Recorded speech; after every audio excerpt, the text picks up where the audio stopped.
कोणालाही न दुखवता जे आम्हाला आमच्याबद्दल.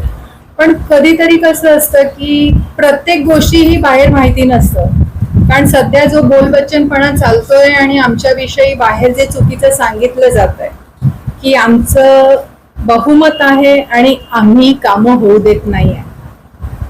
पण आतापर्यंत आम्ही व्यक्त झालो नाहीये. काहीही करून तडजोड करून आणि चांगल्या रीतीने कामं व्हायला पाहिजे, सुव्यवस्थापन शाळेत यायला पाहिजे अशी आमची इच्छा होती आणि म्हणून आम्ही काम करून घ्यायचा वारंवार प्रयत्न करत होतो.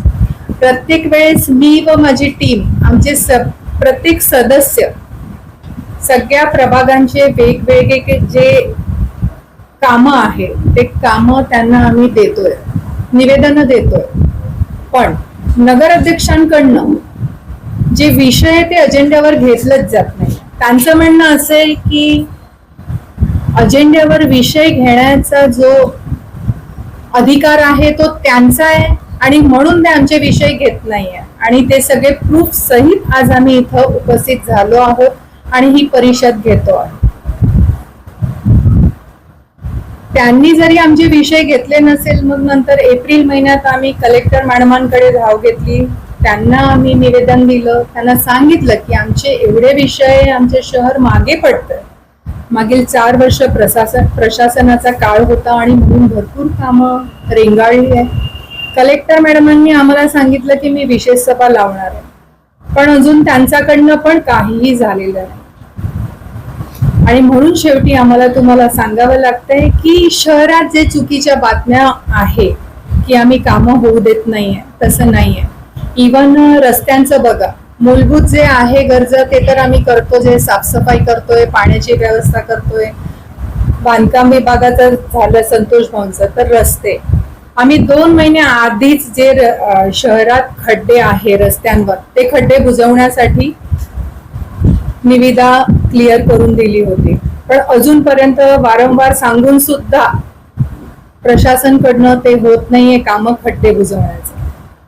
काही लोकांना असं वाटतं की नवीन रस्ते का बनवले जात नाही, तर पुढे आपली जे गटारीची अंडरग्राऊंड गटारी जे होणार आहे त्यासाठी जर का आपण आता रस्ते बनवले आणि परत गटारींच्या वेळेस ते रस्ते जर का तोडले तर शहराचंच नुकसान होणार आहे, तो निधी वाया जाणार आहे. म्हणून आपण आता तात्पुरतं त्याचं जे सोल्युशन आहे ते काढलं होतं आणि खड्डे बुजवण्याचं काम करण्यासाठी 2 महिन्या आधीच निविदा क्लिअर करून दिली. पण नगरपालिकेचे प्रशासक आहे, जे अधिकारी आहे, त्यांच्याकडनं अजून कुठलंही काम करून घेतले जात नाहीये. वारंवार आम्ही त्यांना सांगतोय की तुम्ही कामं करा, करून द्या, पण कामं होत नाही. पुढे मी संतोष भाऊंना सांगेल याबद्दल. त्या निमित्ताने आमच्या उपनगराध्यक्षा माधुताई आणि सन्मित्र आमचे सर्व पत्रकार बांधवांनो, 7 महिने होऊन गेले. पहिल्यांदाच आपली पत्रकार परिषद आज आपण आयोजित केलेली आहे. 7 महिन्यापासून आम्ही वेळोवेळी प्रत्येक मीटिंगला बांधकामाचे विषय दिलेले आहेत. आतापर्यंत 250 विषय आम्ही अजेंड्यावर दिलेले असून सुद्धा नगराध्यक्षांनी ते विषय घेतलेले नाहीत. आणि याच्यानंतर आम्ही डागडुगीचा जो प्रस्ताव होता, मुख्य रस्ता छत्रपती शिवाजी महाराज पुतळ्यापासून तर बाबासाहेब आंबेडकर पुतळ्यापर्यंत हा मंजूर करून दिलेला आहे, पण त्याच्या सुद्धा कामाला सुरुवात केलेली नाही. रस्ता निधी म्हणून एक निधी आलेला आहे शासनाकडनं, त्यांना आम्ही वेळोवेळी सांगतो की त्याचे टेंडर करून घ्या, डागडुगी करून घ्या. तो ते सांगतात की तो रस्ता नवीन बनवण्यासाठी तो निधी आहे, पण तो रस्ता बनवण्यासाठीच निधी आहे ना, नवीन बनवणार काय आणि डागडुगी करणार काय? त्याच्यावर एक लेअर द्यायचे आहे. 87 लाख रुपये तो निधी आहे. मी त्यांना वेळोवेळी सांगतोय, इंजिनियर साहेबांना पण, मुख्याधिकारी साहेबांना पण, की आपण त्या 87 लाख मध्ये आपला जो डागडुगी आहे आपलं होऊन जाईल त्याच्यामध्ये, पण त्याचे सुद्धा ते अंमलबजावणी करत नाहीये. मुरुमने रस्ता पुंजतायत. मुरुम एक पाऊस आला तर मुरुम होऊन जाणार आहे, अलग लक्षात, ते ऐकायलाच तयार नाही. म्हणून या निमित्ताने, पत्रकार बांधवांच्या निमित्ताने मी जिल्हाधिकारी मॅडम यांना विनंती करतो की आमच्या शहादा शहराचे जे प्रशासन आहे यांना ताबडतोब तुम्ही आदेश करा की शहादा शहराचे एकदम लोक मला बोलतात, अक्षरशः फोन लावून काय बोलतात की तुम्ही काय करतायत. पण याच्यामध्ये सन्माननीय नगराध्यक्षांनी सुद्धा, जसं आम्ही शहादा शहरामध्ये तळमळीने आमचे सर्व नगरसेवक उपनगराध्यक्ष, सर्व सभापती आम्ही तळमळीने गावाच्या हिताचा विचार करतोय, तसं नगराध्यक्षांनी सुद्धा गावाच्या हिताचा विचार करायला पाहिजे. ते कोणत्याही प्रकारचे गावाच्या हिताचा विचार करत नाही.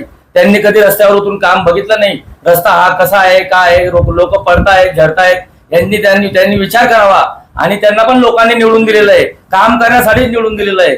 तर त्यांनी गावाच्या विकासाच्या विजन घेऊन लोकांनी मत जे दिलेलं आहे, त्यांना विकासासाठी मत दिलेलं आहे, पण ते कोणत्याही प्रकारे सहकार्य करायला तयार नाहीये. तर म्हणून आज पत्रकार परिषदेच्या निमित्ताने मी एकच विनंती करतो की आम्ही सर्वजण उपनगराध्यक्षांच्या सोबत शहराच्या विकासासाठी कटिबद्ध आहोत आणि आम्ही तळमळीने काम करण्यासाठी तयार आहेत. म्हणून नागरिकांना विनंती आहे, आमच्याबद्दल जो पण गैरसमज असेल तो त्यांनी काढून टाकावा. आम्ही शहरासाठी त्यांना मागच्या मीटिंग मध्ये मी विनंती केली होती, त्यांच्याकडनं मी हात पण जोडले होते की आपण शहरासाठी तुम्ही सांगता त्याप्रमाणे आम्ही काम करण्यास तयार आहोत.